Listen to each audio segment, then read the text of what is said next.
WPC 95 AV board and power driver board inside of my Attack from Mars. And this is from a Monster Bash, but I have put the AFM sound ROMs in it. The soundboard had one channel out, the cabinet channel was not working, and that boiled down to an open capacitor, one of those 4 1 microfarad. I put in 100 volt capacitors. They're originally 63 volt. So I replaced all 4 of those, and that is working correctly. I note that this soundboard has still got the 2 ceramic caps on it that Williams later deleted, and it's recommended that you clip those. I'll probably clip those when I'm done. And then the driver board, it just needed a little bulletproofing with connectors. Power output, power input, GI connectors were fine. And it's in my Attack from Mars, like I say, which is in a NBA fast break cabinet. Sacrilege, I know, but I have a cabinet that a restorer has made for decaled for me. So let's put it into test, and we'll test the solenoids. You'll be able to hear or see something.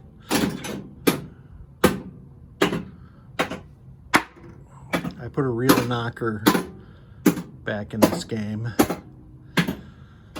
since NBA Fast Break didn't have a real knocker. Here's the strobe. Yeah. So that's working correctly. Get back into test. I'll do the general illumination first. I'll do the flashers all at the same time. So everything on, lower, middle, top. There are only 3 dimmable strings on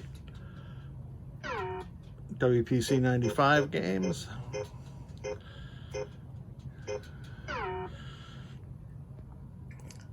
And I had a lamp out at the bottom of the big old beam.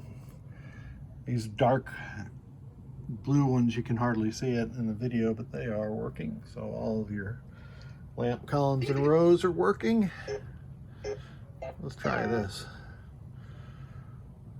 Oh, they come through better in the video than they do in real life. The flashers you can see are all operating.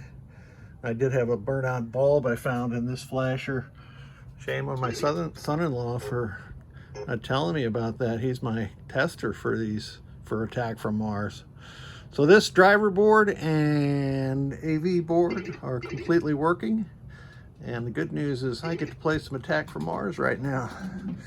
I do have the MPU board. It's running over on my test rig, and I'll thread that video in next. And here is the MPU from that Monster Bash. And you can see that the blue spooge was some kind of adhesive that somebody used to tack down a temporary battery holder. But you can see it had some alkaline corrosion. And I had to add 3 jumpers on the back side of the board from these vias here, sorry, to the correct pins on the processor. You can see where those traces are just eaten through, or nearly eaten through. There was actually continuity, but it was getting so close that I just built a redundant circuit path for it. There's also a jumper from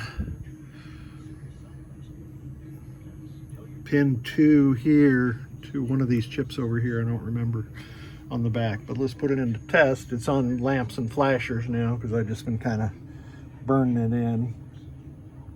And you can see those are all working correctly. Let's go back to the start here. Solenoid test. And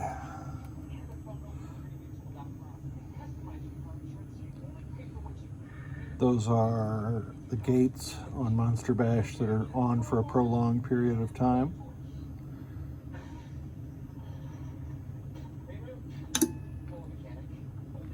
And it goes back to the beginning. I'll do the flasher test one more time, get it running.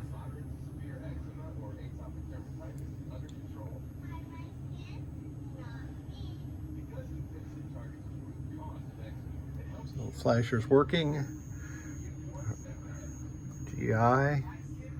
Oh, by the way, I've got a WPC 95 MPU driving a WPC power driver board. This will be interesting. It's all illumination. Yeah, since WPC 95 has only got 3 strings that it can dim independently, that is what I expected to see.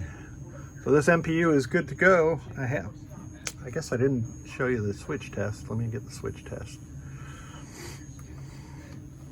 Going across the diagonal. Looking good. Here's the coin door switches.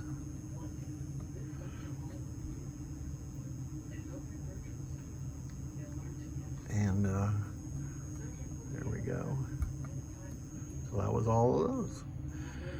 So MPU, driver, and AV board all good to go. Thank you so much. Appreciate you sending these to me.